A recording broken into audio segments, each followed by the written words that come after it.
बहुत समय पहले की बात है। एक राजा को उपहार में किसी ने बाज के दो बच्चे भेंट किए। वो बड़े ही अच्छे नस्ल के थे और राजा ने कभी इससे पहले इतनी शानदार बाज नहीं देखी है। राजा ने उनकी देखभाल के लिए एक अनुभवी आदमी को नियुक्त कर दिया था। जब कुछ महीने बीत गए तो राजा ने बाजों को देखने का मन बनाया और उस जगह पहुंच गए जहां उन्हें पाला जा रहा था। राजा ने देखा कि दोनों बाज काफी बड़े हो चुके थे और अब पहले से भी शानदार लग रहे थे। राजा ने बाजों की देखभाल कर रहे आदमी से कहा, मैं इनकी उड़ान देखना चाहता हूँ, तुम इन्हें उड़ाने का इशारा करो। आदमी ने ऐसा ही किया। इशारा मिलते ही दोनों बाज उड़ान भरने लगे, पर जहाँ एक बाज आसानी से ऊंचाइयों को छू रहा था, वहीं दूसरी कुछ ऊपर जाकर वापस उसी डाल पर आकर बैठ गया जिससे वह उड़ा था।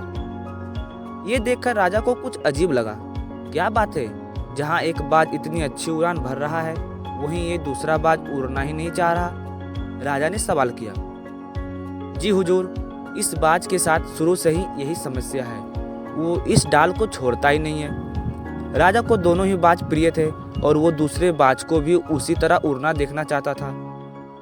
अगले दिन पूरे राज्य में ऐलान कर दिया गया कि जो व्यक्ति इस बाज को ऊंचाई उड़ाने में कामयाब होगा, उसे ढेर इनाम दिया जाएगा।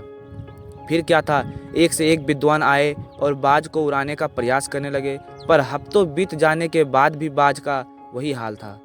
वो थोड़ा सा उड़ता और वापस डाल पर ही आकर बैठ जाता। फिर एक दिन कुछ अनोखा हुआ। राजा ने देखा कि उसके दोनों बाज आसमान में उड़ रहे हैं। उन्हें अपनी आंखों पर यकीन नहीं हुआ और उन्हें तुरंत उस व्यक्ति को पता लगाने को कहा जिसने यह कारनामा कर दिखाया था।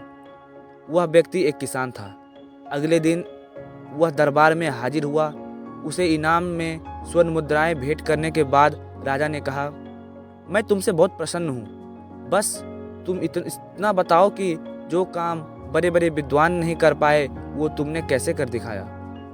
मालिक, मैं तो एक साधारण सा किसान हूँ, मैं ज्ञान की ज़्यादा बातें नहीं जानता। मैंने तो बस वो डाल काट दी थी जिस पर बैठने का बाज आदी हो चुका था, और जब वो डाल ही नहीं रही तो वो भी अपने साथी के साथ ऊपर उड़ने लगा। दोस्तों, हम सभी ऊंचाई उड़ने के लिए ही बने हैं, लेकिन कई बार हम जो कर रहे होते हैं उसके इतने आदी हो जाते हैं कि अपनी ऊंचाई उड़ान भरने की, कुछ बड़ा करने की काबिलियत को भी भूल जाते हैं। यदि आप भी सालों से किसी ऐसे ही काम में लगे हैं जो आपको सही पोटेंशियल के मुताबिक नहीं हो, तो एक बार ज़रूर सोचिए कि कहीं आपको भी उस डाल को काटने की ज़रूरत तो नहीं जिस पर आप बैठे हुए हैं।